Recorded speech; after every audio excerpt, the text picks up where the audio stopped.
Praise the Lord. Mark கூட்கர் என்பவர் வாரத்தில் ஒரு நாளை ஊழியத்திற்கு செலவிட தீர்மானித்து கைப்பிரதிகளை ஏந்தி வீடு வீடாக செல்லுவது வழக்கம். ஒரு நாள் ஊழியத்திற்கு சென்று ஒரு வீட்டின் கதவை தட்டினார். உள்ளே ஆள் நடமாட்டம் தெரிந்த போதிலும் யாரும் கதவை திறக்க வரவில்லை. ஆயினும் தொடர்ந்து தட்டிக் கொண்டே நின்றார். நீண்ட நேரத்திற்கு பின் ஒரு மனிதன் கதவை திறந்து இவர் கொடுத்த கைப்பிரதியை வாங்கி கொண்டு கதவை கோபமாக மூடினான். இவருக்கு வருத்தமாக இருந்த போதிலும் அவனுடைய ரட்சிப்புக்காக ஜெபித்துவிட்டு சென்றார். ஒரு வாரத்திற்கு பின் அவ்வழியாக சென்ற போது அவனுடைய வீட்டை தட்ட வேண்டும் என்று தோன்றிற்று. அவர் இன்று கதவை தட்டின உடனே இன்று கதவு திறந்தது. அதே மனிதன் இன்முகத்துடன் வரவேற்று வீட்டின் உள் அறைக்கு அழைத்து சென்றான். அங்கே ஒரு கயிறு தொங்கிக் கொண்டிருந்தது. அதன் கீழே நாற்காலி ஒன்றும் கிடந்தது. அந்த மனிதன் அவரிடம், நீங்கள் கடந்த வாரம் தட்டின போது நான் அந்த நாற்காலியில் நின்று கொண்டிருந்தேன். என் தலை சுருக்கு கயிற்றுக்குள் இருந்தது. நீங்கள் தொடர்ந்து தட்டினபடியால் இறங்கி வந்தேன். என்னிடம் கொடுத்த கைப்பிரதியை வாசித்து தேவ அன்பால் இழுக்கப்பட்டு அன்றே என் வாழ்வை இயேசுவுக்கு ஒப்பு கொடுத்தேன். இப்போது மிகவும் சந்தோஷமாக இருக்கிறேன் என்றார். எனக்கு அருமையானவர்களே, தேவனுடைய ஊழியத்தில் ஈடுபடுகிறவர்களுக்கு மனமடிவும் சோர்வும் விரும்பத்தகாத அனுபவங்களும் அநேக வேளைகளில் எழுவதுண்டு.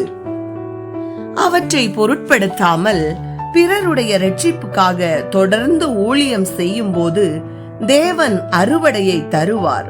அநேக வேளைகளில் ஓடி ஓடி ஊழியம் செய்தும் ஆத்துமாக்கள் ஒருவர் கூட ரட்சிக்கப்படாத நிலை ஏற்படும் போது தேவன் உண்மையிலேயே என்னை ஊழியத்திற்குத்தான் அழைத்தாரா, இல்லையெனில் நானே என் சுய சித்தத்தின்படி ஊழியத்திற்கு வந்து விட்டேனோ என சந்தேகம் கொள்ளுகிறீர்களா? சந்தேகப்படாதிருங்கள். ஆரம்பம் அற்பமாயிருந்தாலும் முடிவு சம்பூரணமாயிருக்கும். உன் ஆகாரத்தை தண்ணீர்கள் மேல் போடு, அநேக நாட்களுக்கு பின் அதன் பலனை காண்பாய் என்று சொன்ன தேவன் நீங்கள் செய்கிற சண்டே கிளாஸ் ஊழியம், கைப்பிரதி ஊழியம், மருத்துவமனை ஊழியம், சபை ஊழியம் போன்ற எந்த ஊழியமானாலும் அவற்றின் மூலம் எப்படியும் ஆத்துமாக்களை தொட்டு ரட்சிப்பார். அந்த சாட்சிகளை விரைவில் நீங்கள் கேட்பீர்கள். விதைக்கப்படும் வசனம் என்னும் விதையை நல்ல நிலத்தில் விதைத்து கொண்டே இருங்கள். நிச்சயம் பலன் உண்டு. உலகத்திலேயே மிக பெரிய கிறிஸ்தவ ஆலயத்தின் போதகர் பால் யாங்கி சோ அவர்களின் ஆரம்ப ஊழியம் கிழிந்த பாய் விரிக்கப்பட்ட சபையில் 5 விசுவாசிகள் கொண்டு ஆரம்பிக்கப்பட்டது. அந்த 5 பேரும் யாரென்றால், பால் யாங்கி சோ, அவருடைய வருங்கால மாமியார், வருங்கால மனைவி, வருங்கால மனைவியின் 2 சகோதரர்கள். அவர் முழங்கால் படியிட்டு ஜெபித்து தன் மனக்கண்களுக்கு முன்பாக விசுவாசத்தோடு கர்த்தர் ஆத்துமாக்களை தருவதை எண்ணி துதித்தார்.